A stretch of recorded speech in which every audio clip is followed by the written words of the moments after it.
Мен өзүмдүн ленталарымды Facebook'tan карасам 2023 жылы элдер айтып калды, Аксайда иностранцылар жалаң котур аттырып атабыз. Мен ошол жака барам деп Минприродага жазсам, кабыл албай койгон. Генеральный прокуратурага жазсам, генеральный прокуратура заставить этти мени алып баргыла депчи. Аны Аксайга алып барган. 17 текенин бир 5 километр жерде жолдо өлүп жаткан өлүгүн тапкан да.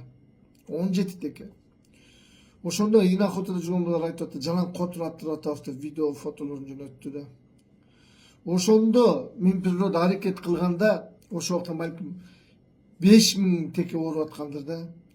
Ошондо аракет кылып токтоткондо, балким азыр бүгүн 30.000 теке оорубайт беле да.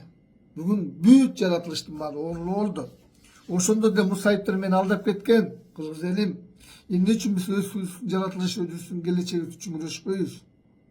Ошондо эле мени алдап кеткен, ошондо эле реакция алган жок. Ошондо тиги бу деп тоотпойт булар, алдайт да. Булар эмпулорго иштейт. Булар биз мыйга одеваем, обуваем, акча беребиз, бирок бизди карабайт ону. Эмпону карайт. 2 күн биринде Германияга учуп отчет берет. Бул Минприрода деген хозяйственный иштерди алып барбайт экен. Бул Минприрода, министрлик охота, департамент охота, сетин, эконадзор, тияк бияк, эми милиция карайт, экологический пограничник карайт, СМБ карайт, баары карайт бул кийиктердичи. Бирок результат эмне болду? Бүт оорулуу болуп калды. Азыр Кыргызстан боюнча чөөлөрдү мен жаман көрөм, бирок чөөлөрдү атканды токтотуш керек. Түлкү жок альтернатива. Кал биз зарарный очактар жанакындай коркунучтуу тырмагынан бери, көзүнөн бери жара, бул опасный. Итин жалап барып үйдө балага жалап койсо эмне болот? Контакт. Муну эч ким билбейт эмне зарарный экенин. Биологический война болот.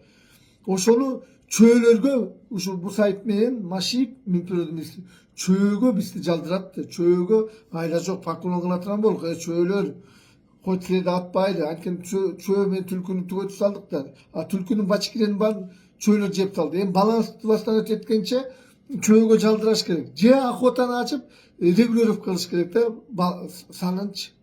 Бул негизи саны көбөйгөндө бул коркунуч. Даже адамдар деле согуш ачып регулировка кылат.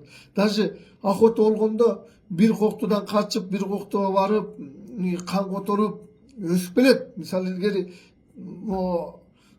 Жантайга деле талашып келбедиле, ким эле Жантайдын жанында талаштык чечкен киши жүрдү. Даже биз кыргыздар бугу минип, кыз менен бала калмактар бугу минип ысык көлгө келди деген да легенда бар да. Бул бир жерден бир жерге көчүп барыш керек. Бул деген ошондой жаратылыштын өзүнүн мыйзамы ошондой да. Мисалы кара балтанын текеси токмокко келип ошо кан которуш керек. Булар эми кандай түшүнбөйм. Бүгүн биз айла жок Кыргызстан боюнча чөөгө запрет кылыш керек болуп калды. Анткени чөө кекилик кургоонун көбөйүшүнө эч кандай зыян келтире алган жок. Биз кыйкырабыз, өкүрөбүз, алар бакырат. Токтотуш керек, автоматически токтотуш керек. Бүт жерде кекилик, коён, чөө көбөйүп баратат. Эме кургол көптүгүнөн өлүп атат. А Минприрода болсо эпизодого жеткирип Кыргызстан бизде не биз калмактан кормодук, фашисттен коргодук, баарынан коргон Кыргызстанды бизге жаныбарларды ыра көрбөйт булар. Булар эмпого баш ийет. Булардын главныйсы мылтыкты жок кылуу, Кыргызды мылтыктан алыстатып, площадка даярдап, анан лескооз эмелерин баарын муунтуп булар. Бир убакта ушундай предательдер иштеп кеткен атажаныптар. Ошонун системасынан чыга албаган анын сүмбүлдөрү иштеп атат. Короче, Кыргызды мылтыксыз кылып площадкалаган кийин наспарктан эчтеке алдырбай, анан кийин элдин баарын Россиядагы миграцияга айдай турган пландары бар булардын, Садыр Нуркожоевич. Мунункуда бир да лескоз жок. Лескоздо иштеген киши жок. Наспарктан эмне кереги бар эгер научный иштерди алып барбаса? Биз могу охота болбогон, именно охота болбогон жерлердин баары эпизод алып кетти мына. Кегети Токмок Токой чарбасында охота жок. Именно чектен алсаң полный эме да. Оору. Цистот менен нематода да, аскаридан менен жанакы одноленточный ленточный мындай курт. Көлдө 2023 жылы айттым, Котур каптап атат, токтотол, уккан жок. Декабрда жана Котур оорулуу пастереллез менен ооруган текени айттым, аны жашырып кетишти. Сентябрдан бери кекиликтер доказать этип келатам, аны жашырып келатышат.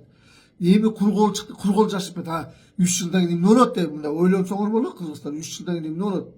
Айла жок, шакалга жалдырап калдык, шакал. Тети зарарды кекилик курголдор жечи бизге таратпа деп. Ушуга жеткирди кыргыз элим. 5 жана Карганбек Самаковдун баласы айтып атат туура эле. Гикмикте жана дублирующий фирмалар түзүлүп алганда, жаратылышта жөн эле эгиди күчтөнтүп, лесингти күчтөнтүп, айлыгын төлөп, ошонун функциясын бериш керек да, эч кимди кийгилиштирбеш керек. Бүт баары кийгилишет мына. Сеттин, экология, биоресурс, департамент, экологический милиция, пограничник баары текшерет да, бүгүн результат 0. Бүт баарын оорулуп чыга бердик кыргыз элим. Балык да ошондой болушу мүмкүн да. Жаратылышты мындай ачкөздүк кылбаш керек. Булар менен ачкөздүк болуп калды. Бул природа иштей албайт экен. Эчтеке развитие жок. Мурун макул охота баланста калмап турчу да. Булар болсо массовый гибельге алып барат экен. Потому что адис эмес. Ошентип азыр охотаны жоюп, бир гана охота хозяйстволорго берип, мелосоду мамлекеттик кылыш керек да. Анан эч ким жолобогондой прокуратура текшертип коюш керек.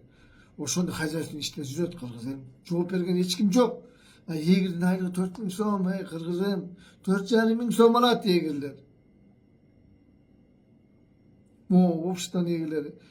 Ошол эле экотек милиция, экологический милиция канча алат? Машиналери бар курда. Ошол жердин эколог эгерлер канча алат? Мындай конкреттүү ошону жоюш керек кыргыз элим, колго алыш керек. Буларга сөз жок, бүттү. Природа менен сөз жок. Сүйлөшпөш керек, бүттү. Мына текең оорулуу, кундуз жоголду, эндик жоголду, уксаңар. Текен бар, Котур 5 түрлүү оору менен ооруат, эчки текечи. 5 түрлүү. Кекилик полный оорулуу.